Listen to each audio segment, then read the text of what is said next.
Kumar sir, நீங்கள் எப்படி பார்க்கிறீர்கள்? எப்படி புரிந்து கொள்ள வேண்டியிருக்கிறது? அப்படி கொத்து கொத்தாக நகருகிறார்கள், எங்களை நோக்கி வருகிறார்கள் என்று அமைச்சர் பெருமக்கள் சொல்கிறார்கள். 90% நிர்வாகிகள் வராங்கன்னு சொன்னாங்க. இப்போ திரு ஜவஹர்லி சொல்றாரு, இப்போ நீங்கள் நிர்வாகிகளை விட்டுருங்க, எம்எல்ஏக்கள் எம்பிக்களை விட்டுருங்க, கீழே மாவட்ட பொறுப்பில் நிர்வாகிகளாக இருக்கவங்க தொண்டர்களாக எத்தனை பேர் போகிறாங்க பாருங்கிறார். ஆமாம், இது நடந்துடக்கூடாது என்று தான் நான் என் போன்றவர்கள்லாம் ரொம்ப நாளாகவே எடப்பாடியெல்லாம் நான் நிறைய பேசியிருக்கேன். இப்படிலாம் ஆயிரும்னு நம்ம ஒரு நியாயமாக ஒரு சரியான நடுநிலையோடு ஒரு தர்க்க ரீதியாக அதை பற்றி யோசித்தா ஒரு அரசியல் கட்சினா என்ன, ஒரு பொதுமக்களுடைய பல்வேறு கருத்துக்கள், அவர்கள் ஏற்றுக்கொண்ட கருத்துக்களை கொள்கையாக உருவாக்கி அந்த கொள்கையை மக்கள்கிட்ட சொல்லி அதன் அடிப்படையில் ஓட்டை பெற்று அரசாங்கத்தை உருவாக்குவது தான் அரசியல் கட்சியுடைய பணி. அதில் எல்லாருடைய உரிமைகளும் எல்லாருடைய உணர்வுகளும் அடங்கியிருக்கு என்பதை திரு எடப்பாடி பழனிசாமி முதல்ல இருந்து இன்னை வரைக்கும், இந்த நிமிஷம் வரைக்கும் அவர் புரிஞ்சுருப்பாருன்னு எனக்கு தோணலை. அரசியல் கட்சிங்கிறது இப்போ நம்ம அதை நடத்திக்கிட்டு இருக்கோம், நம்ம தான் அதுக்கு ஓனர். ஆனால் இப்போ அந்த ஃப்ராக்ஷன் எம்எல்ஏஸ் மீண்டும் அவங்க கிட்ட வந்துட்டாங்கல்ல, அப்போ அவங்க அதை ஏற்றுக்கிட்டாங்க. இல்லை, எனக்கு கொஞ்சம் ஃபாலோ பண்ணுங்க, நான் நீங்கள் கேள்விக்கு பதில் அதிலே வந்துடும். அப்போ அவர் என்ன நினைக்கிறாருன்னா, அப்போ நம்ம தான் 2017 சசிகலா அம்மையார் உட்கார வச்சுட்டு போனாங்க. அதுக்கப்புறம் நம்ம தான் அதுக்கு எல்லாம் ஆளினால் நாம தான்ங்கிற ஒரு முடிவுக்கு அவர் வந்தது அந்த கட்சிக்கு துரதிருஷ்டமான ஒரு முடிவு. இன்னை வரைக்கும் அந்த முடிவை மாற்றிக்கல. நண்பர் ஜவஹர்லி சொன்னதில் நான் எனக்கு முரண்பாடு இல்லை. அவரும் நானும் கூட நிறைய பேசியிருக்கோம். ரெண்டாவது, அதனுடைய சரிவு தான் இன்றைக்கி சசிகலா அவர்கள் போனது, தினகரன் போனது, அதுக்கப்புறம் மற்ற ஓபிஎஸ் போனது, எல்லாரும் போனது, செங்கோட்டையன் போனது, எல்லாருமே பெரிய பெரிய தலைகள் போனதுனால கீழே இருக்க தொண்டர்கள் பார்த்துக்கிட்டே இருக்காங்க. அவங்களுக்கு கீழே இருக்க 3ஆம் கட்ட தலைவர்கள், இது 2ஆம் கட்ட தலைவர், 3ஆம் கட்ட தலைவர்கள் பார்த்துக்கிட்டே இருக்கிறாங்க. என்னடா நம்ம கட்சி இப்படி ஆகிட்டு இருக்கு, இப்படி போகிறாங்க, ஒவ்வொருத்தராக போகிறாங்க, எல்லோரும் போய் எம்பி ஆகிட்டாங்க, எம்எல்ஏ ஆகிட்டாங்க, நாம் இப்படியே இருக்கோமே, இவங்க இன்னும் சண்டை போட்டு போயில. கடைசி நேரத்தில் தேர்தல் 47 சீட்டு ஜெயிச்சிருந்தாலும் கூட திரும்பியும் சண்டை வருது, ஒருத்தர் அங்கே போகணுங்கிறாங்க, அப்புறம் நாம் இதை நம்பிக்கிட்டு எப்படி இருக்கிறது? நீங்கள் எப்படி போகிறாங்கன்னு கேட்குறீங்க இல்லையா, அதுக்கு தான் இதை நான் சொல்ல வரேன். அப்படி யார் மனசில் நினைக்கிறாங்க? இப்போ இந்த கமலக்கண்ணன் சொன்னீங்களே, தொழிற்சங்க நிர்வாகிகள் அப்படி தான் நினைப்பாங்க. மக்களே நிறைய இடத்துல இல்லை. இப்போ முந்தா நாள் காலையில் விஜய் அவர்கள் ஒரு பேட்டி கொடுத்தாரு. என்ன கொடுத்தாரு? எல்லாரும் எந்த கட்சியாக இருந்தாலும் சரி அந்தந்த மாவட்ட தலைவர்களை பார்த்து நீங்கள் சேர்ந்துக்கிடுங்கன்னு சொல்கிறாருன்னா, அவருக்கு நிறைய பேர் வரப்போகிறாங்கன்னு தெரிஞ்சுதான் அவர் சொல்லிட்டு டெல்லிக்கு போகிறார். அப்போது இது எல்லாமே காலத்தினுடைய கட்டாயமாக அமைகிறது. அதிமுக 2வது இடத்து எதிர்கட்சியாகவும் இல்லை, எதிர்கட்சியாக இருந்தாலும் கூட கொஞ்சம் நம்பிக்கிட்டு இன்னொரு 5 வருஷம் நம்ம வெயிட் பண்ணலாம் அப்படின்னு நினச்சிக்கிட்டு இருப்பாங்க. ஆட்சிக்கு அதுதான் வரப்போகுது, 200 சீட் வரப்போகுதுன்னெல்லாம் பேசப்பட்டது. திரு மு.க. ஸ்டாலினும் 200 சீட்டில் நாங்கள் ஜெயிப்போம் என்று சொன்னார். அதே போல் எடப்பாடி பழனிசாமி அவர்களும் நாங்கள் 200க்கு மேலே நாங்கள் தான் ஜெயிக்க போகிறோம் அப்படின்னு சொன்னார். அது எதுவுமே நடக்கலை.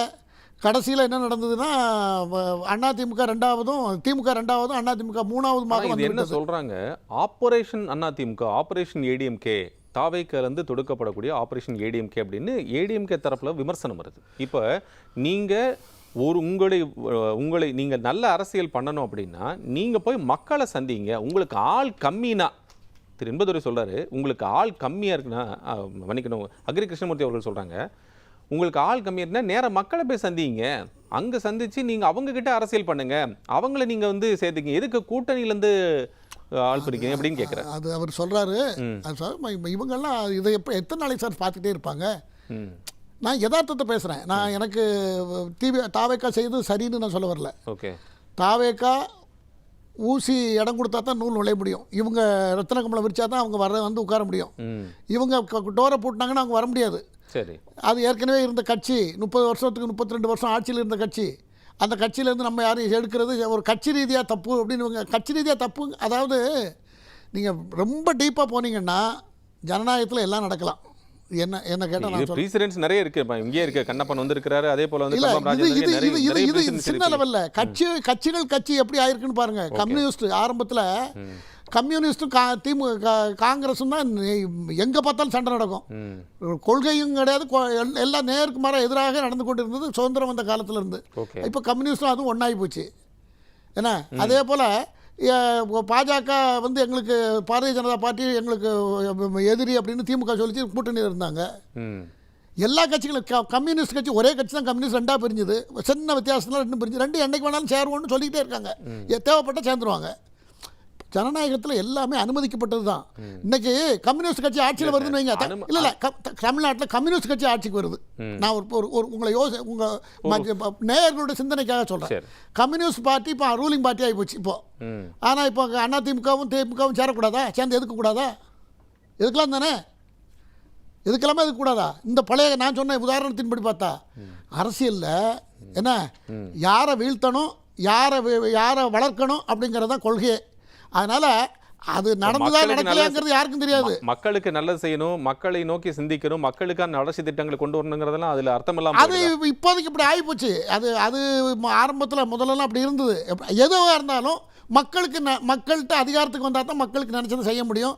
அதுக்காக சேரலாம். இது கம்யூனிஸ்ட் இருந்து நான் கற்றுக்கிட்டது. கம்யூனிஸ்டோட கொள்கையிலேருந்து அவங்களோட செயல்பாடுகள் உலகம் பூரா அவங்க எப்படி நடந்திருக்காங்கிறத வச்சு நான் சொல்கிறேன். ஆகையினால ஜனநாயகத்தில் அத்தனையும் அனுமதிக்கப்பட்ட ஒன்று தான். அதான் ஆன்டி டிஃபெக்ஷன் லா, அதை 2/3 ஆக்கி 1/3 ஆக்கி 2/3 ஆக்கி இப்படிலாம் ஏன் மாற்றிக்கிட்டே இருக்காங்கன்னா மேக்சிமம் மக்களோட முடிவு. மக்கள் தான், ஒரே மக்கள் தான் எல்லாத்தையும் தேர்ந்தெடுக்கிறாங்க. மக்களோட முடிவுன்னு சொன்னனால திரு குமார், நான் உங்களுக்கு ஒரு விஷயத்தை நினைவுபடுத்த விரும்புகிறேன். திரு இசக்கி சுப்பையா அவங்க, திருமிகு எம்எல்ஏக்கள் மரகதம் குமரவேல், அதே போல் வந்து காமராஜ், அப்புறம் வந்து சத்யபாமா அவர்களுடைய ஊர்களில் அந்தந்த பகுதிகளில் இவங்களை இனிமேல் நிற்க வைக்க கூடாது அப்படின்னு போஸ்டர் அடிச்சு அவங்களுக்கு எதிர்ப்பு தெரிவிச்சிருக்காங்க. 20 வருஷத்துக்கு நீங்க வந்து நிற்க வைப்பதற்கான இந்த தேர்தல் நடவடிக்கை எடுக்கணும் கடுமையான எதிர்ப்பையும் பதிவு செய்யறாங்க. இதையும் அதே மக்கள் தானே செய்யறாங்க. நீதிமன்றத்துக்கு கூட அதை செய்யறதுக்கு அதிகாரம் இருக்கிறது. சபாநாயகர் எடுக்கிற முடிவுகள் சரியான முடிவாக இல்லை என்றால், விதிமுறைப்படி இல்லை என்றால், நீதிமன்றம் தலையிட்டால் ஆன்டி டிஃபெக்ஷன் லா வந்துடும். இதில் வந்தாச்சுன்னா அவங்கள பதவி நீக்கம் பண்ணுறதுக்கு இந்த 5 வருஷம், இந்த டேர்ம் 5 வருஷத்துக்கு வேணால் பதவி நீக்கம் அவங்க தேர்தலில் போட்டியிடக்கூடாதுன்னு சொல்லலாமே தவிர அதுக்கு மேலே செய்கிறதுக்கு சட்டத்தில் வழி இல்லை. அது நம்ம சட்ட திருத்தம் பண்ணால் தான் உண்டு. இது வரைக்கும் உள்ள சட்டத்தில் அதுக்கு மேலே கிடையாது. ஆனால் மக்கள் இந்த மாதிரி நம்ம இவ்வளோ கஷ்டப்பட்டு ஒரு 7 கோடி 5.87 கோடி மக்கள் வாக்களித்த ஒரு ஸ்டேட்டில் 234 எம்எல்ஏ தான். அது இந்த மொத்த தேர்தலும் இந்த 234 பேரை தேர்ந்தெடுக்கிறதுக்காக தான் தேர்தல் நடந்திருக்கிறது.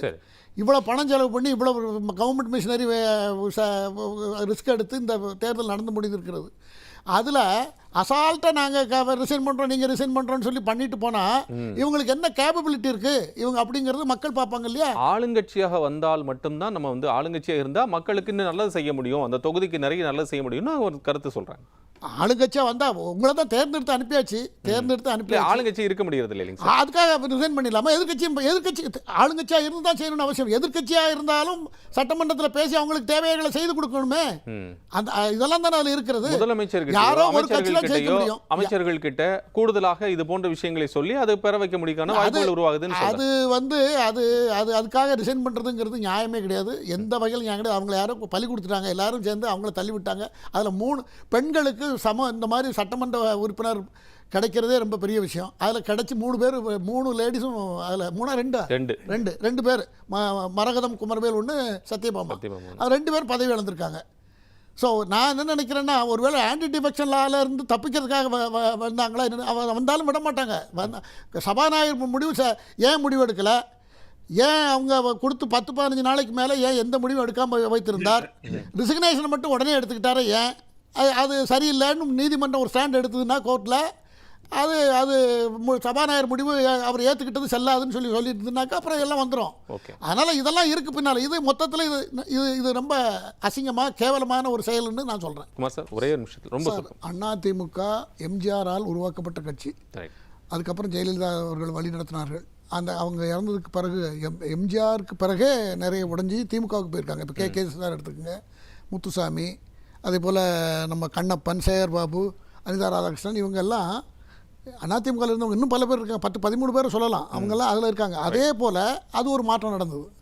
இப்போ என்ன ஆகுதுன்னா, இப்போ அதுவும் ஃபெயிலியர் ஆகுதுங்கிறதுனால இப்போ கூட இடையில செங்கோட்டையன் அங்கே போவாரா இங்கே போவாரான்லாம் பேசுகிறாங்க. செங்கோட்டையன் வரும்போது திமுகவுக்கு போகிறதுமே ஓபிஎஸ் கூட அங்கே போயிடுவாரோ திமுகவுக்கு போயிடுவாரோலாம் பேசப்பட்டது.